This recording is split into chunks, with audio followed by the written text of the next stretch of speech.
mañana quiero hablar acerca de un chequeo espiritual, un diagnóstico de nuestra salud espiritual. Probablemente nunca escuchamos esto, pero siempre hemos atinado a tomar quizás una forma sabia, a tiempo, y que es bien visto esto, de que haya personas de que vayan a hacerse un chequeo médico cada tanto. Es bueno.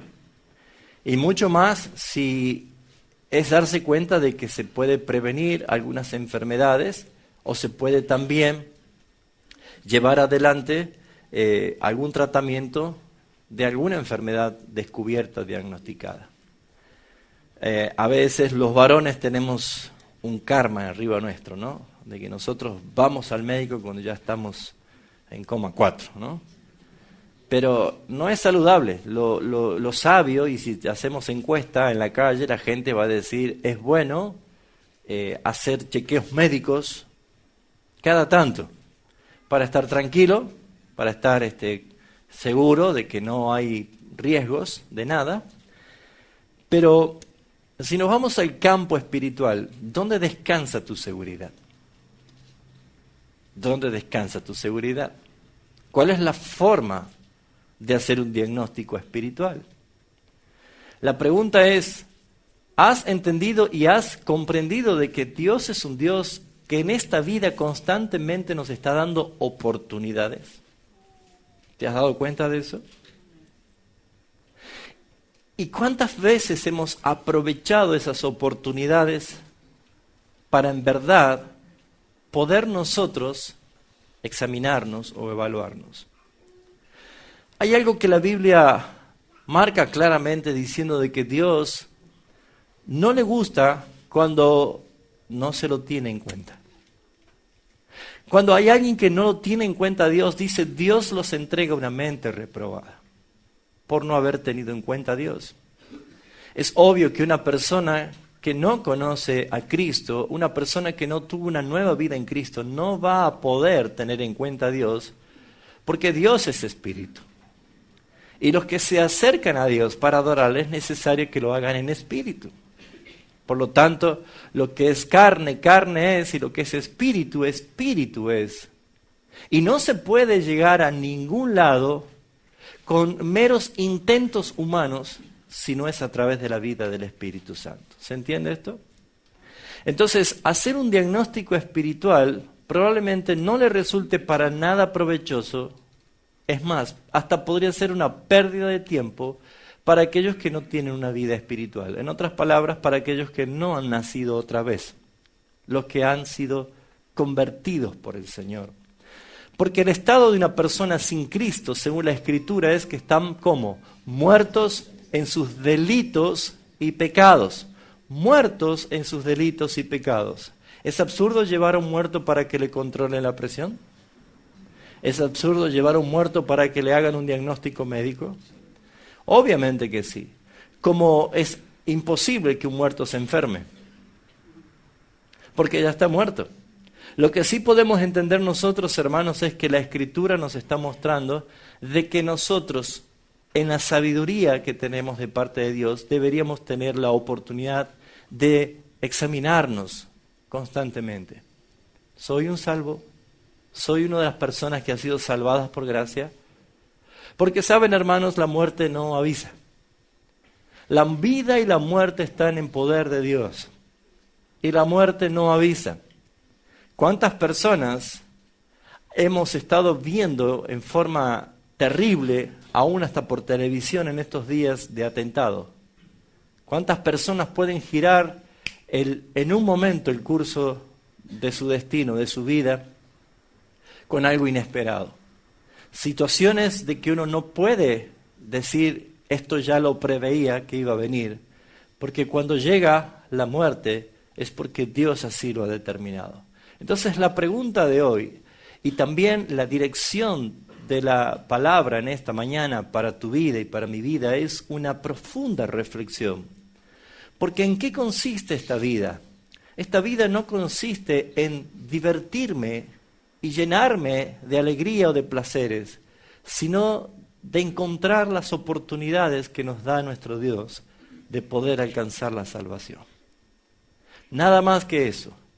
Según la Escritura, Eclesiastés, ese libro tan importante, donde se expresa las sabidurías plenas del rey Salomón, dice que todo lo que se hace debajo del sol, todo, absolutamente todo lo que se hace en este mundo, en esta vida, es vanidad de vanidades, aflicción de espíritu y sin provecho alguno. No hay nada que sea nuevo. Todo lo que es, ya fue. Y lo que ha de ser, ya pasó. Todo lo que se hace en este mundo es sin sentido, dice la misma palabra de Dios. Porque lo único que tiene sentido en esta vida, en este mundo, es encontrarte con Jesucristo, quien garantiza tu salvación. Y saben, hermanos, probablemente las personas no están pensando en su salvación eterna, pero el concepto de salvación la tenemos desde que estamos en el vientre de nuestra madre. Porque aún en los intentos de abortos, un niño en su vientre, por una cuestión instintiva, intenta defenderse. Apenas un niño nace, apenas empieza a tener el concepto de la vida, si hay algo que atenta contra su estado físico, por instinto va a poner sus manos para defenderse.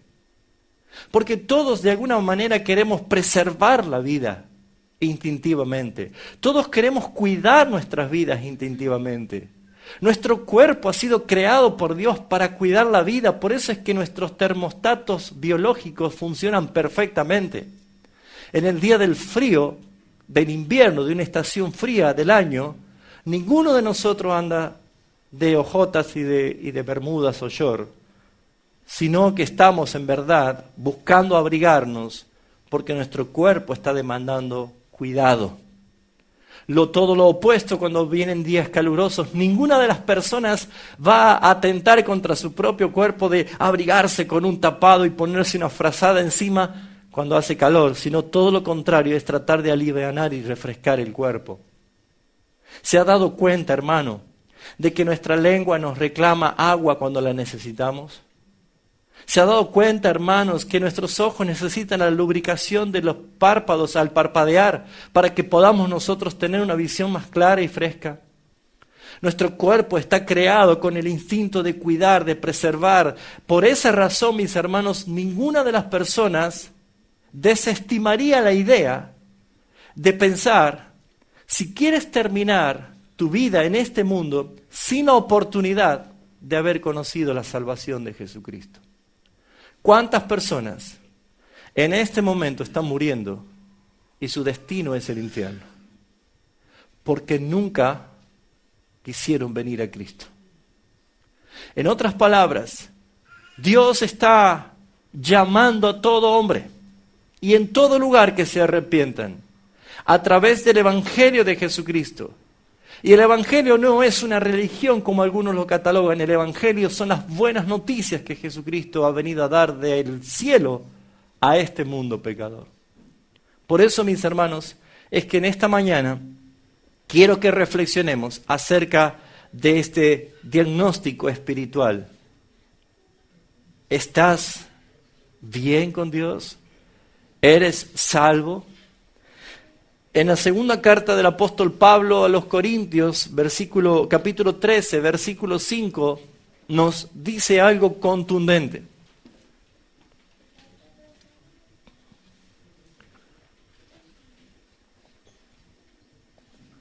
Segunda de Corintios 13, 5. Dice así la palabra de Dios. Y no necesita mayor aclaración. Solamente dice esto. Examinaos a vosotros mismos si estáis en la fe y probaos a vosotros mismos. ¿O no conocéis a vosotros mismos que Jesucristo está en vosotros, a menos que estéis reprobados?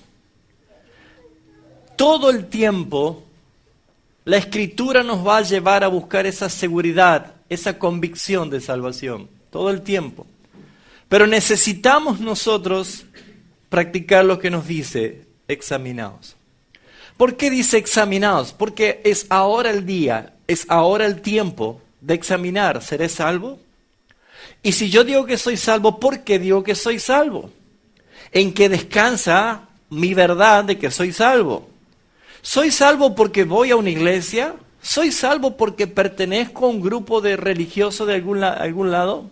¿Soy salvo porque hago méritos para ser salvos? Mis hermanos, el Evangelio de Jesucristo nos lleva a nosotros a aniquilar todas nuestras posibilidades y agotar todos nuestros recursos para decir en verdad, no puedo salvarme si no es por Jesucristo. Porque en eso consiste el Evangelio, porque si yo soy salvo por algo que pueda hacer, es en vano. ¿Para qué vino Cristo y para qué murió en la cruz? No fue Él simplemente una expresión figurativa de la salvación, sino que Él vino a pagar tus pecados y mis pecados. Por lo tanto, deberíamos nosotros entender por qué el mismo Jesús dijo en Mateo capítulo 7, versículo 23, lo siguiente.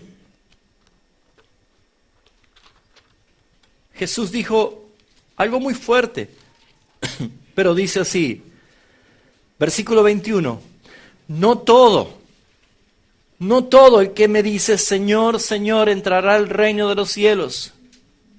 No todo. Probablemente en esta mañana no todos los que están aquí van a ser salvos. Probablemente no todos los que están aquí son hijos de Dios. La gran pregunta que usted tiene que hacer es, ¿soy yo un hijo de Dios?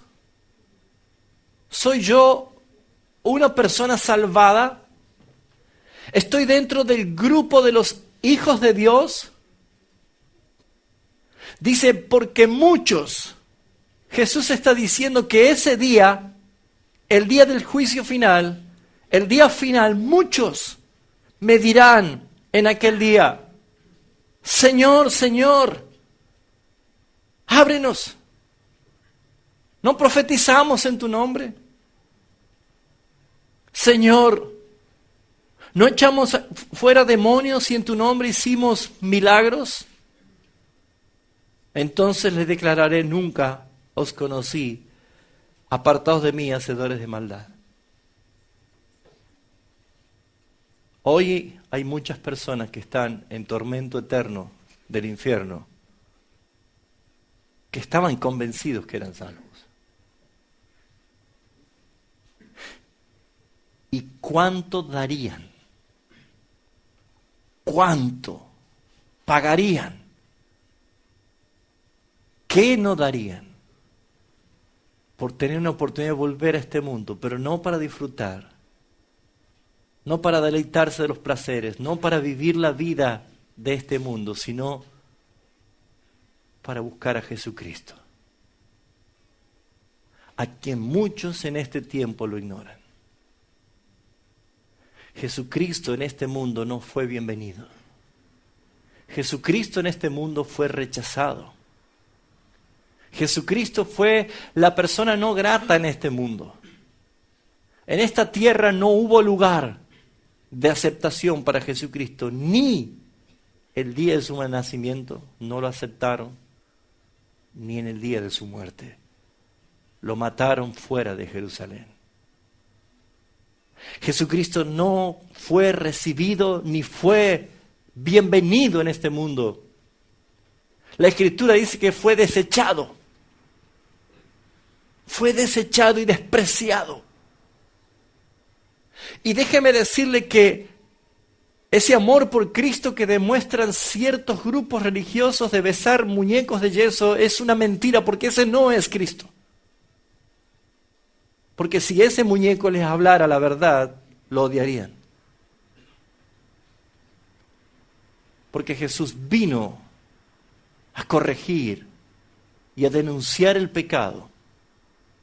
Por esa razón es que examinarnos, permitirnos a nosotros poner un momento de calma a nuestro vértigo, a nuestro ritmo.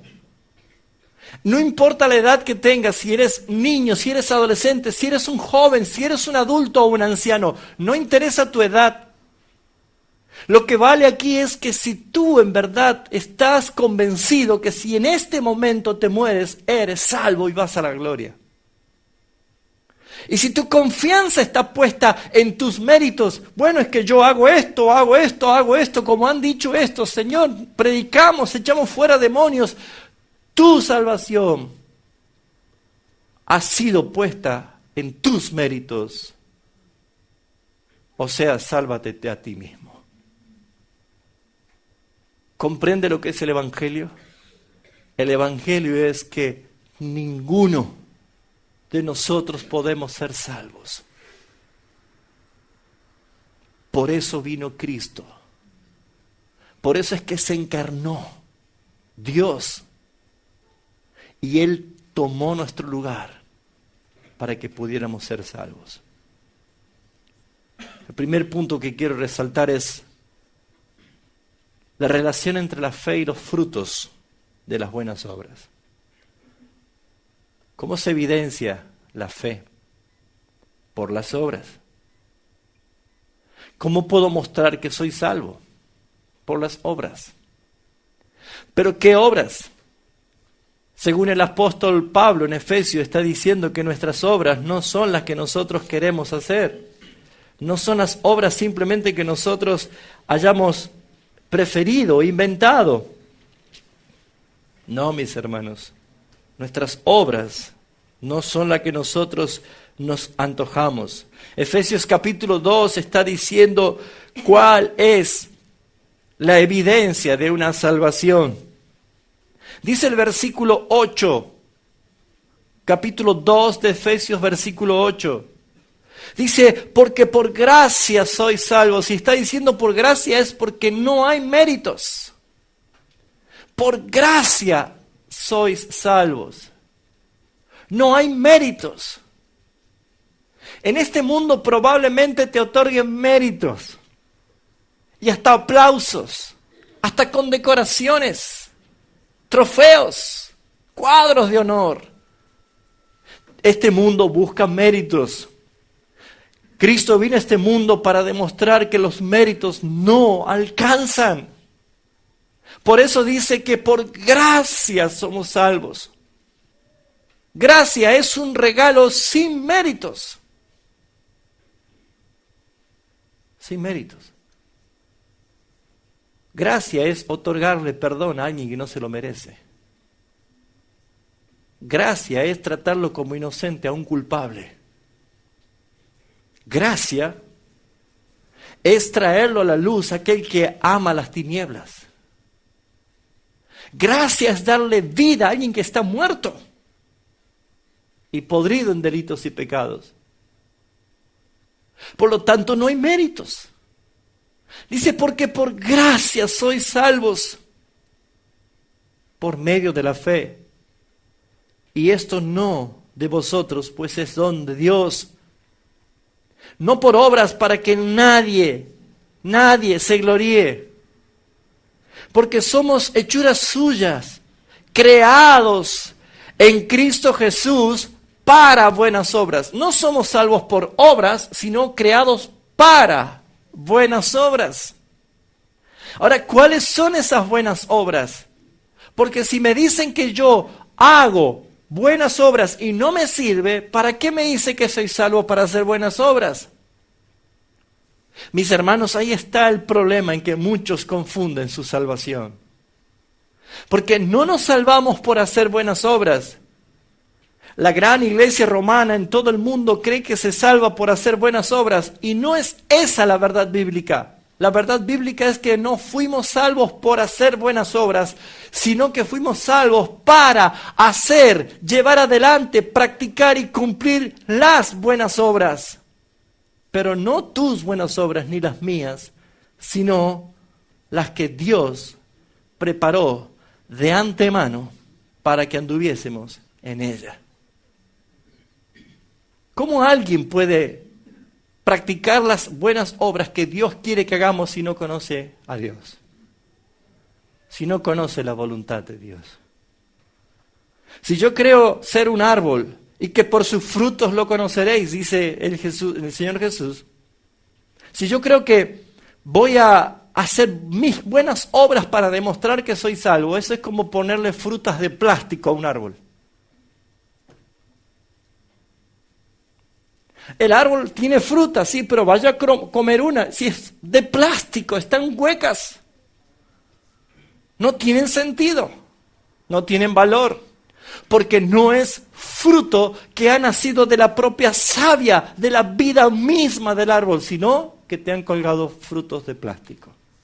Así hay cristianos que creen que están llenos de frutos y se presentan ante los hermanos y ante la sociedad como un árbol lleno de frutos. Y dicen, este hombre realmente conoce a Dios, mire todos los frutos que tienen. Pero Dios dice, ese árbol es estéril, ese árbol es seco, ese árbol está adornado con frutos de plástico. Ese adorno se llama cosméticos, cosmos, y viene de la palabra Babilonia, mundo, sistema engañoso. Hermanos, la falsedad que uno cree, la falsedad que uno se abraza y se pone mostrándose como que yo estoy bien. Dios te dice, examínate, no seas un árbol con frutos de plástico. ¿Eres un árbol con frutos de plástico? Si tú eres un árbol adornado por fuera, comienza a corregirte. Porque esta es la oportunidad. Claro que es esta la oportunidad. ¿Realmente soy salvo? ¿O estoy usando puro maquillaje de cristiano? Segundo punto que quiero resaltar en esta meditación es que ser no es igual a parecer o pertenecer. Ser no es igual que parecer o pertenecer. Yo puedo parecer un hijo de Dios, pero no ser. Yo puedo pertenecer a una iglesia, pero no ser la iglesia. Y ahí está un punto importante para evaluarme. ¿Soy o parezco? ¿Soy o parezco? ¿Qué es lo que puede en mí manifestar seguridad si soy o parezco? Porque yo pertenezco a una iglesia, pertenezco a una congregación, pero mis hermanos, no es pertenecer a una congregación lo que demanda quién eres, sino realmente tu naturaleza. La naturaleza es lo que dice que eres, porque mis hermanos, hasta el mismo profeta Samuel fue engañado por lo que miraba en sus ojos, el día que tuvo que escoger al rey para ungir a David. ¿Se acuerdan de esa historia?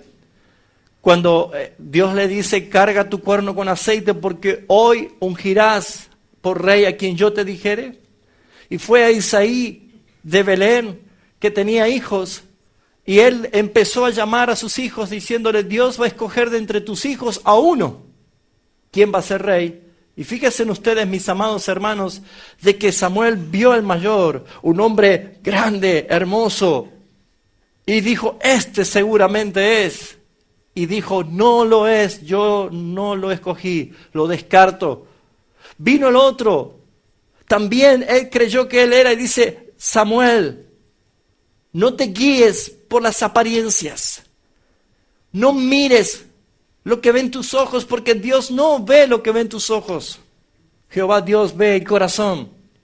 Y mis hermanos, nosotros podemos estar engañados por las apariencias. Podemos pensar que la persona que tenés al lado tuyo es un brillante hijo de Dios, pero probablemente en sus actos íntimos de su naturaleza no lo es.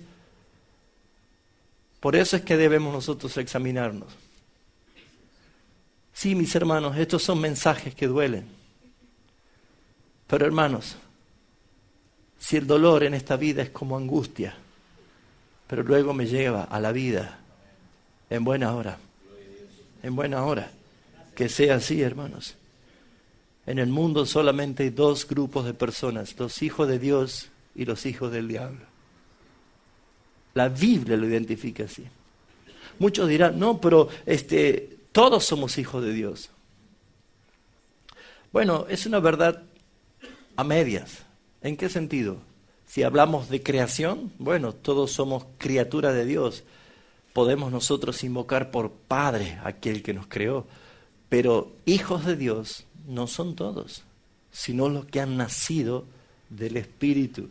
Y déjenme decirles, mis hermanos, que la Biblia, el apóstol Juan en su primera carta, dice claramente de que hay hijos de Dios y hay hijos del diablo. ¿Cuál es la diferencia entre uno y otro? Su naturaleza y sus deseos. Porque los hijos del diablo, dice Juan, solamente piensan en pecar. Son practicantes del pecado. El mismo Jesús, en Juan capítulo 8, Él dice, los deseos de vuestro Padre quieren hacer. Ustedes no son hijos de Dios Padre, son hijos del diablo, porque los deseos de vuestro Padre eso quieren hacer. El apóstol Pablo dice que en otro tiempo nosotros éramos esclavos y nuestra mente estaban esclavizadas al deseo de Satanás. Lo que Satanás quería se satisfacía a través de sus hijos. ¿Saben ustedes esto? El que está de un lado del paredón define que está en naturaleza con los suyos, pero del otro lado están los otros. Y aquí vemos en el mundo dos clases de personas, los que son ovejas y los que son cabras, los que son trigos y los que son cizañas, los hijos de luz y los hijos de tinieblas, los hijos de Dios y los hijos del diablo. No hay término medio. Termina Apocalipsis diciendo, defínete si eres frío o eres caliente, pero nunca tibio. No hay tres caminos, hay un camino ancho y un camino angosto, solamente hay dos formas. Hay dos cabezas federales, es Adán y es Cristo. Adán representa a todos los rebeldes que van al infierno y Cristo representa a todos aquellos que en Él, en su gracia y misericordia, van a estar en cielo nuevo y tierra nueva. La pregunta es, ¿tú a cuál grupo perteneces? ¿Tú con quién te identificas? ¿Cuál es el fruto de tu nueva vida? No quiere decir que un hijo de Dios no peca. Todos pecamos. Pero saben, hermanos, los que hemos nacido de nuevo, según la Escritura dice que el poder del pecado ya no actúa en nosotros como cuando antes éramos esclavos. ¿Se entiende esto? Antes no podíamos dejar de pecar, éramos practicantes del pecado. Pero alguien que ha empezado a vivir una vida en Cristo reconoce el pecado y ante su caída, el Espíritu Santo que obra en la vida de esa persona lo hace que vuelva a la comunión otra vez con el Padre. Claro, mis hermanos. La pregunta es, ¿cómo evaluarme si yo soy un hijo de Dios o un hijo del diablo? La respuesta es sencilla. ¿Disfrutas al pecar? Si Dios te dice no te unas en yugo desigual, ¿lo haces no importa lo que Dios diga?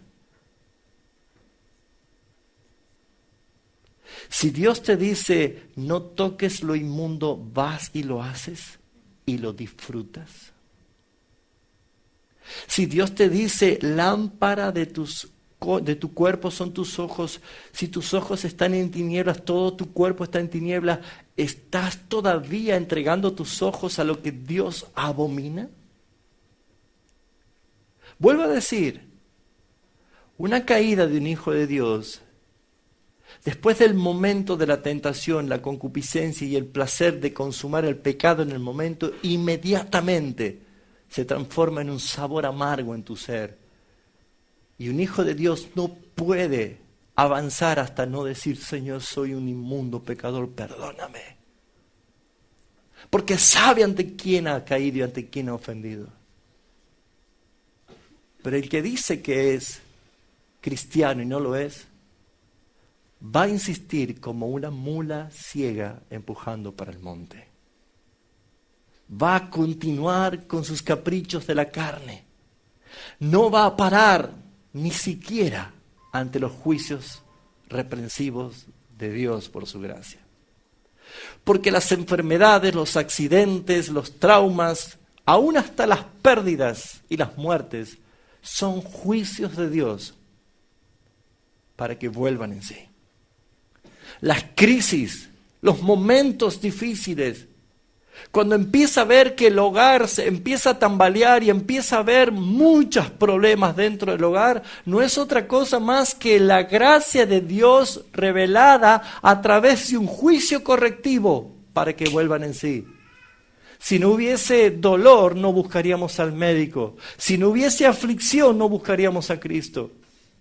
Venid a mí. No dicen vayan y busquen solución. Jesús dice, venid a mí, todos los que están cargados, todos los que están trabajados. Yo los haré descansar. No voy a hacerlo descansar. Yo, dice el Señor, no encuentro yo en la Biblia otro consuelo más hermoso que ese. Es Él, Cristo, mi Salvador, mi Redentor, el que murió por mí, Él haciéndome descansar. ¿Cuántos quieren esa bendición? Búsquenle a Él. Búsquenle a Él. No huyan.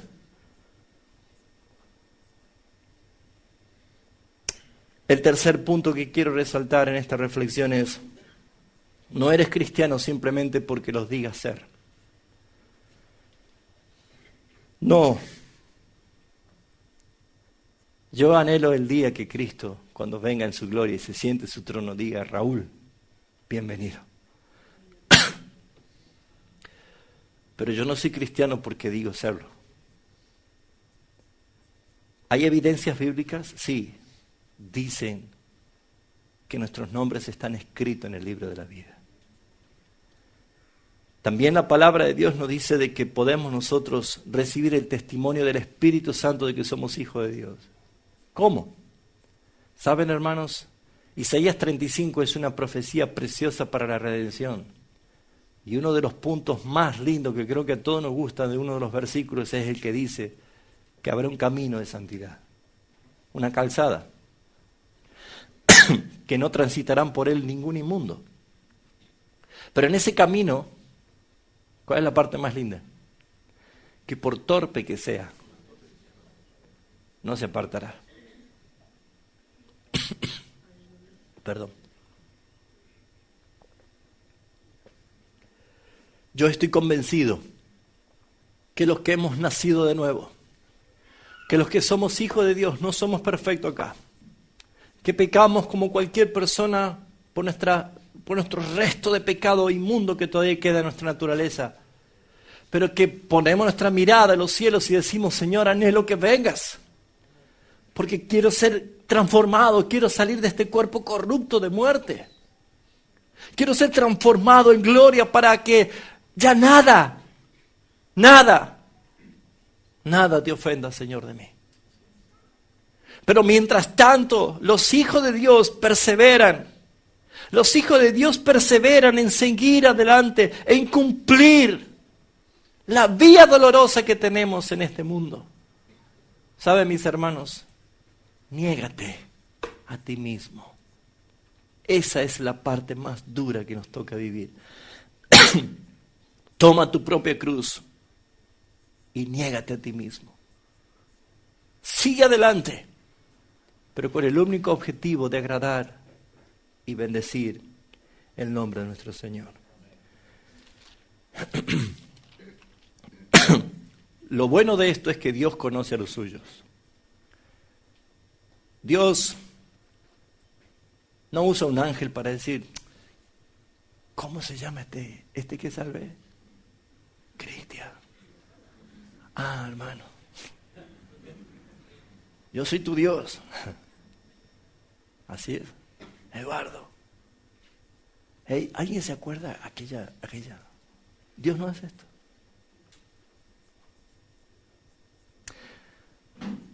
Yo soy a veces un desastre para recordar nombres. Muchos de los que están acá y me aman por eso lo habrán visto, ¿no? Hasta a mis hijos a veces le cambio los nombres, pero a veces cuesta. Por ahí tengo la memoria visual más aguda que los nombres, ¿no? Pero a veces uno hace pasar vergüenza a otro, o yo paso vergüenza también cuando digo otro nombre que no lo es. O dice, ¿cómo no se acuerda de mí? Y hace 3 años que congrego con ustedes.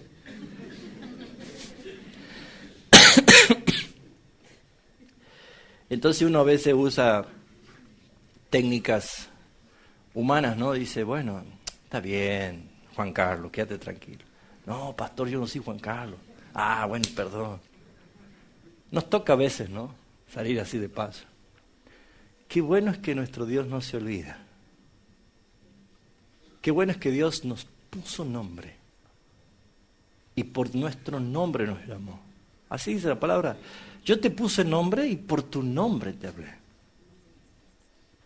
Es más, ¿sabe qué dice la Escritura? Que Él nos puso un sobrenombre que aún no lo conocemos.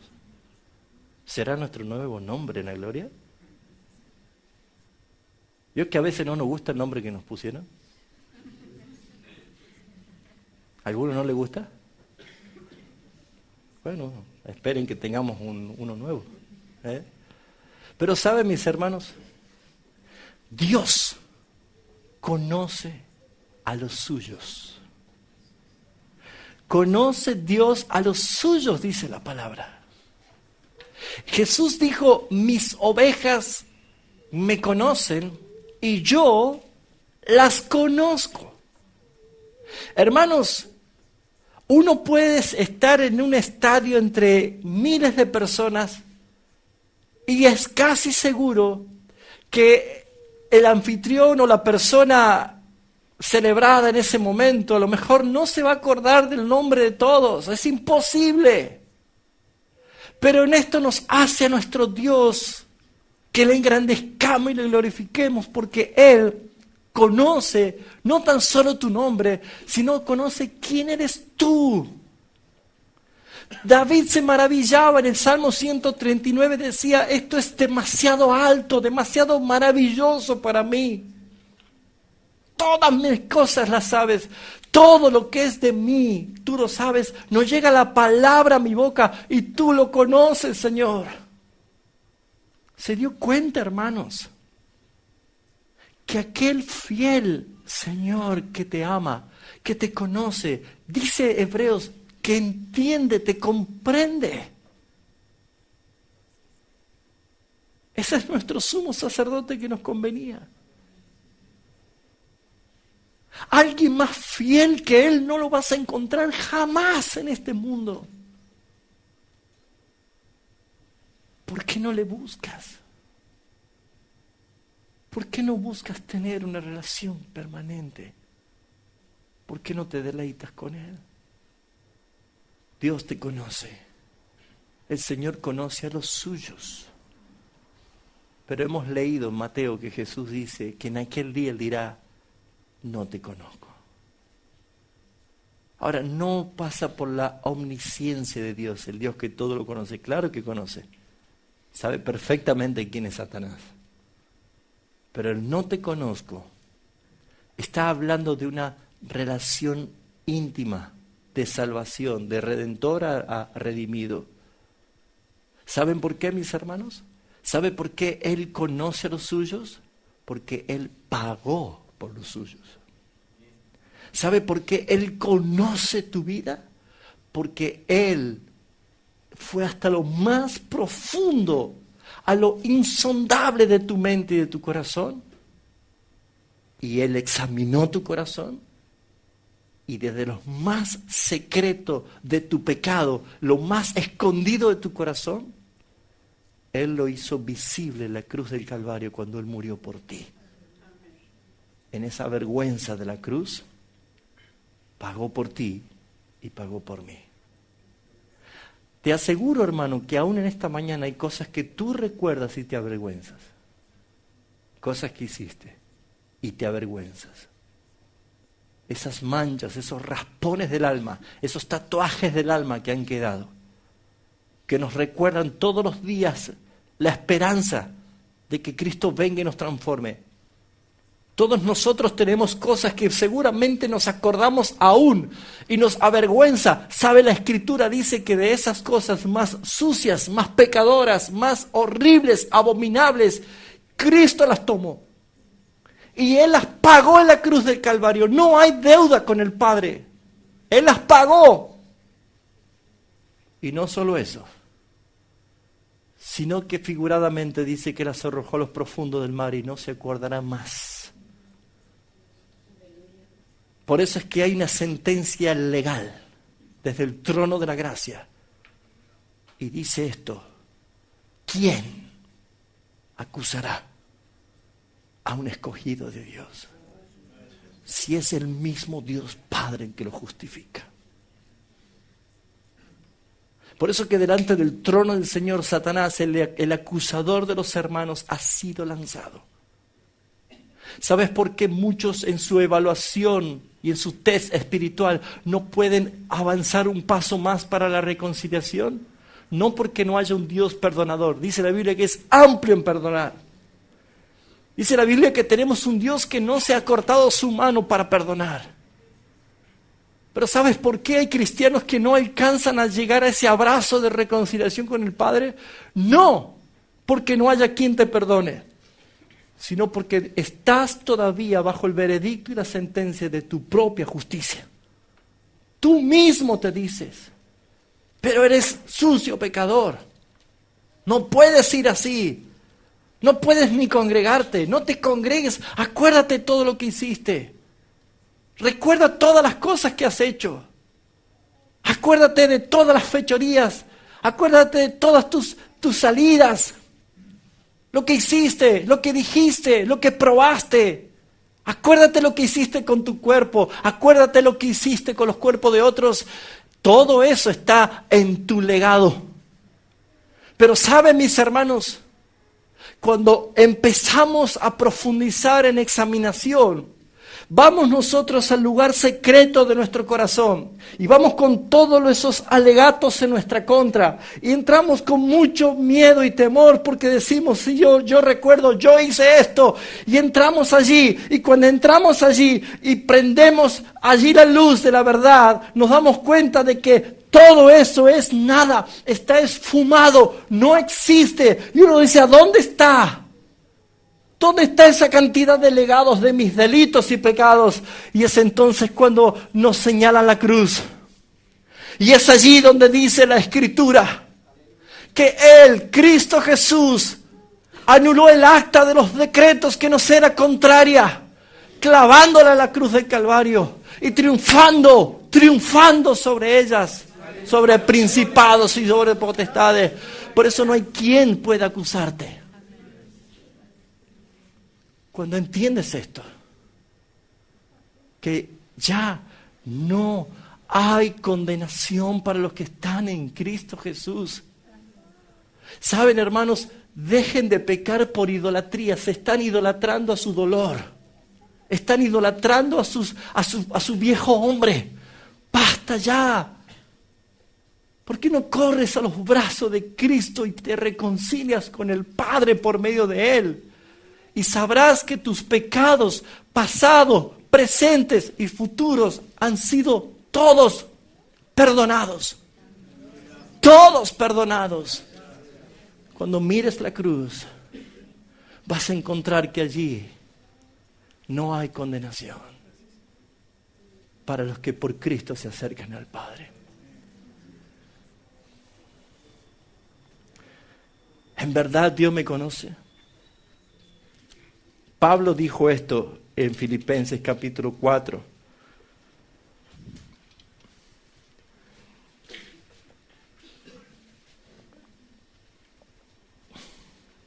Pablo dijo esto en Filipenses capítulo 4, versículo 3. Asimismo te ruego a ti también, compañero fiel, que ayudes a estas que combatieron juntamente conmigo en el Evangelio, con Clemente también y con los demás colaboradores míos, cuyos nombres están en el libro de la vida. Así que, hermanos, regocijaos en el Señor siempre. Otra vez os digo, regocijaos. Cada vez que hay hermanos que se suman a la milicia de Cristo para combatir en este mundo contra las huestes de Satanás. Y saben cómo combatimos, ¿no? No es andar apagando, prendiendo y reprendiendo al diablo. Es predicando el Evangelio de Jesucristo. La iglesia es poderosa cuando va con la espada de la verdad y predica el Evangelio de Jesucristo. Y cada vez que usted se sale de la fila de los inútiles, inservibles que están enrolados y asociados al mundo temporalmente, y sale de esa ociosidad y esa banalidad de la vida y se enrola a la milicia de Cristo y empieza usted a proclamar el Evangelio, a vivir, a hablar y a vivir el Evangelio de Cristo en toda criatura, entonces, hermanos, usted empezará a darse cuenta de lo que significa ser un hijo de Dios. Estar con tu nombre escrito en el libro de la vida. Comencé diciendo de que esta vida es oportunidad. Y las oportunidades las da Dios, solamente Dios. Probablemente alguno de los que están aquí ha salido airoso de algún accidente que podría haber sido fatal. Probablemente alguno de los que está aquí haya tenido o haya sufrido accidente, ya sea de tránsito, o fueron electrocutados, o se cayó de una escalera. ¿Qué cosas puede haber pasado? Algo que te llegó a pensar, wow, no fue mi hora. No fue mi hora. ¿Te pasó? ¿Hay aquí gente que le pasó? ¿En un sanatorio, en una clínica, en un quirófano? Algunos pueden decir, yo sé que no fue mi hora. Pasaste enfermedad y algo que ya era quizás límite. ¿Sabe cómo se llama eso? Oportunidad. Se llama gracia de Dios. ¿Para qué? ¿Para vivir la vida? ¿Para malgastarla? ¿Para salir y darle rienda suelta a tus emociones? ¿Y a tus amigotes que dicen no te frustres? ¿Dale rienda suelta a tu vida? ¿Saben cuándo valoramos más esta vida de oportunidades? Cuando llegan noticias como enfermedades terminales. ¿Sí o no? Así es cuando Dios en su gracia nos permite a nosotros y nos concede una oportunidad más. Hay una historia en 2 Reyes, capítulo 20, y con esto voy a terminar. Había un rey llamado Ezequías. ¿Se acuerda de este rey?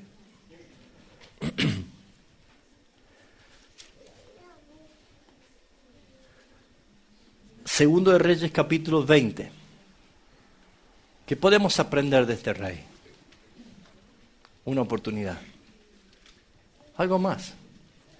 Y en este cuadro vamos a ver un Dios de gracia, un Dios de misericordia y un Dios de poder.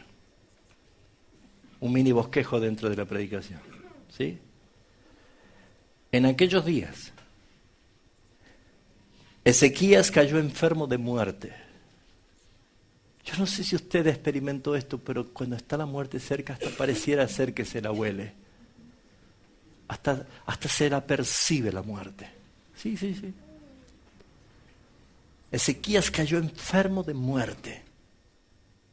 Y vino a él el profeta Isaías, hijo de Amós, y le dijo, Jehová, Dios, te dice así, ordena tu casa, porque morirás y no vivirás. Una sentencia rotunda, contundente.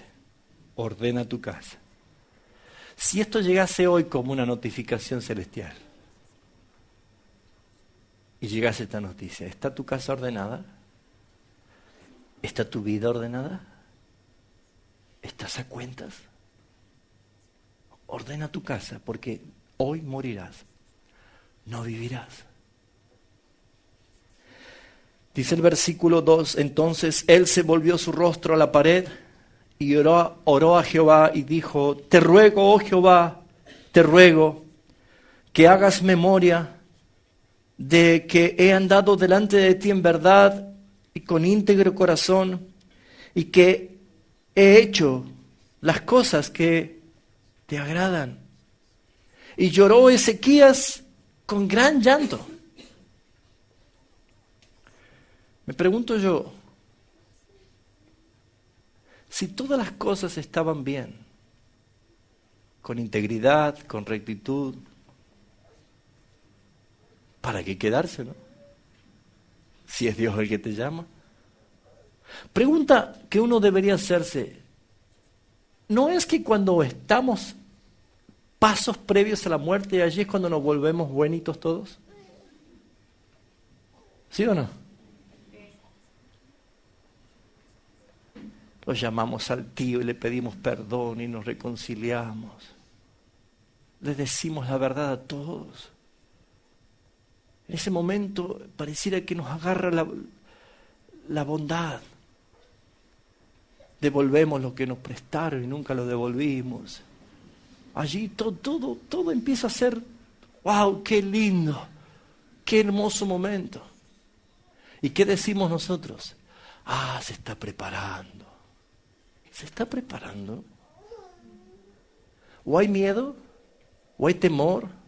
¿O hay una conciencia? ¿Qué está pasando por la vida de una persona ante la evidencia de que se termina su vida? ¿Qué está pasando?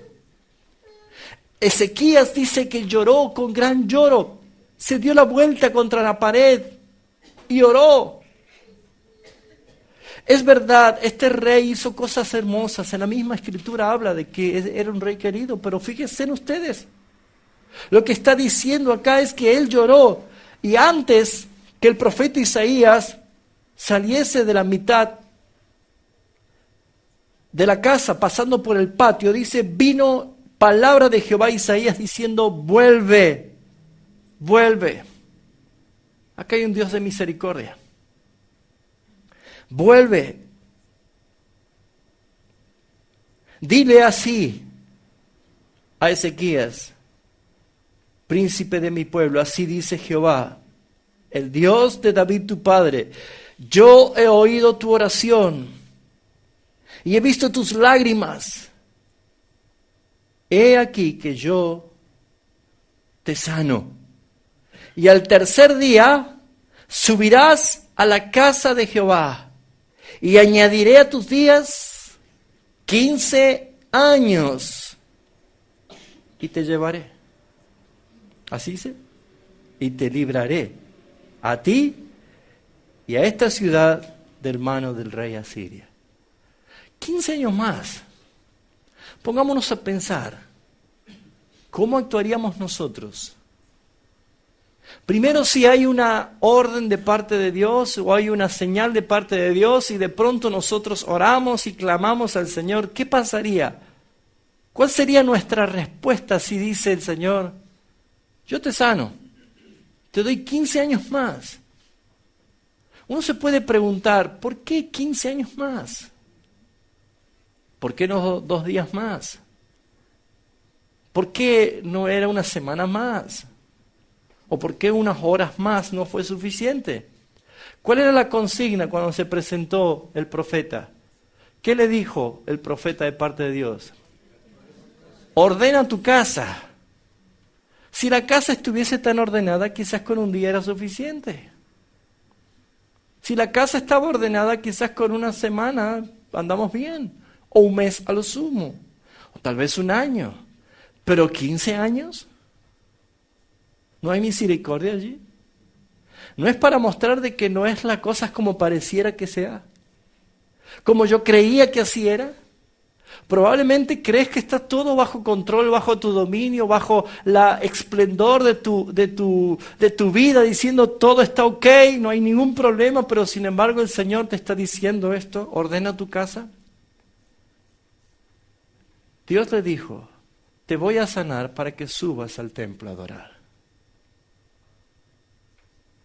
¿Cuántas personas buscan a Cristo solamente por milagros para seguir pecando? ¿Cuántas personas son movidas para recibir dádivas, milagros, para seguir pecando? ¿Dónde están? Dice Jesús. ¿No fueron 10 los que se sanaron de la lepra? ¿Dónde están los otros 9? ¿Por qué vino uno solo? Así es aquellos que no buscan al Salvador solamente sus dádivas. Pero saben, hermanos, hay un Dios de gracia y hay un Dios de misericordia. Pero lo más extraordinario es la evidencia. Dice el versículo 8. Y Ezequías había dicho a Isaías, ¿qué señal tendré de que Jehová me sanará y subiré a la casa de Jehová al tercer día? ¿Qué señal? ¿Cuál es la prueba? ¿Cuál es la evidencia? Respondió Isaías, esta señal tendrás de Jehová, de que hará Jehová esto que ha dicho. ¿Avanzará la sombra 10 grados o retrocederá 10 grados? El sol, ¿no? La sombra, de acuerdo a cómo va nuestro astro, ¿sí? ¿Cómo va la sombra? Se va proyectando, ¿sí? Dice, ¿va avanzando o va a retroceder? Eso es fácil, dice Ezequías. Fácil cosa es la sombra, dice que la sombra decline 10 grados, pero no que la sombra vuelva atrás 10 grados. Entonces el profeta Isaías clamó a Jehová y hizo volver la sombra los 10 grados que había descendido en el reloj. 10 grados atrás. Bueno, la sombra no volvió, sino eso quiere decir que el sol se volvió, tampoco, ¿no es cierto? Es la tierra la que gira. Un Dios de poder. Un Dios de poder. Saben que hay un día perdido según la ciencia, ¿no? Acá hay mediodía y falta el otro mediodía. ¿Se acuerda alguno cuándo fue? Con Josué, en la batalla de Ajalón. Él dice, sol detente en Ajalón, wow. Bueno, pero el sol no se detuvo, sino que es la tierra, ¿no? No vayamos a interpretar esto en forma científica, porque no lo entenderíamos. Pero hay un Dios de dominio total de su creación. Hay un Dios que domina todo. Y si esa señal simplemente es para demostrarte que Él está más interesado que tú en salvarte, voy a decirte para terminar de que tu intimidad con el Señor se tiene que profundizar en este tiempo. Porque, ¿saben, mis hermanos? Ezequías tuvo una oportunidad. O por lo menos un profeta que le avisó. Pero tú, ¿estás en orden? ¿Estás a cuentas con el Señor? Cualquiera de nosotros puede partir en cualquier momento. ¿Pero estás a cuentas con el Señor? ¿Realmente estás convencido que tú eres salvo? ¿Das frutos dignos de arrepentimiento para la gloria de Dios? Mi querido hermano, mi querida hermana, yo no sé qué es prioritario en tu vida. Yo no sé qué es urgente en tu vida. Si es familia, si es finanzas, si es hogar, si es salud, no sé. Pero todo eso, ante esta verdad que hoy yo te estoy hablando, en el nombre de Jesucristo, todo eso es secundario. Lo prioridad en este momento es si tú realmente eres salvo. Y ser salvo no es por tus méritos, sino que crees de todo corazón en la obra que Cristo hizo en la cruz del Calvario por ti. Él tomó tu lugar. Y si alguno dice, ¿cómo puedo yo saber? Pregunte a cualquier hermano que está acá y que le guíe a conocer el Evangelio de Jesucristo. Mientras tanto, ¿cómo puedo evaluarme? Dios utiliza en su gracia medios y herramientas de la gracia. Número 1, congréguese. Número 2, tome la palabra de Dios como un espejo diario. La palabra no le va a mentir. La palabra es como una espada que penetra hasta lo más profundo de tu ser. Hermano, confronte su carne. No se diga sí a todo. Al contrario, refrene los deseos de su carne en el espíritu. Y cuando estoy hablando de esto, no le estoy diciendo que se haga un monje. Le estoy diciendo claramente de que usted evalúe por el Espíritu Santo qué es lo que a usted le conviene y qué no. Y lo que Dios te dice, no lo hagas. Si te dice eso, no te edifica. Intenta vivir comprometido con Cristo. Comprométete con Cristo, comprométete con su causa. Relaciónate con personas que te van a edificar en la misma fe. ¿Saben, mis hermanos?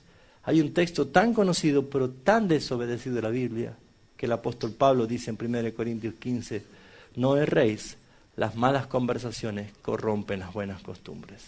¿Por qué hay tantos cristianos corrompidos? Porque más escuchan la mentira del diablo que la verdad de Jesucristo. Cierra tus ojos, por favor.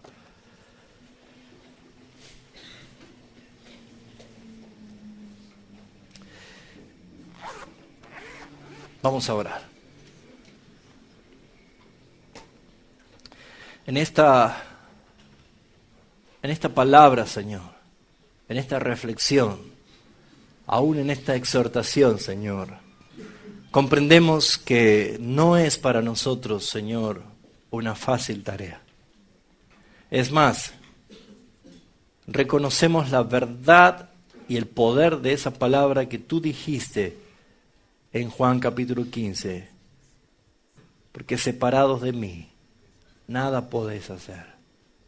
Y Señor, reconocemos nuestras limitaciones. Es una tarea difícil para nosotros, pero no lo vamos a intentar solos, sino a través de ti, Señor. En verdad, ayúdanos a poner punto final a los momentos de nuestra independencia para ser dependiente de ti, Señor. Ayúdanos, Señor, a eliminar pensamientos de autosuficiencia en nosotros para comenzar a ser dependientes de tu poder. Ayúdanos, Señor, a ya no ser más sabios en nuestra propia opinión, sino obedecer tu palabra y tu verdad, porque ella nos guía por caminos rectos. Señor, gracias una vez más.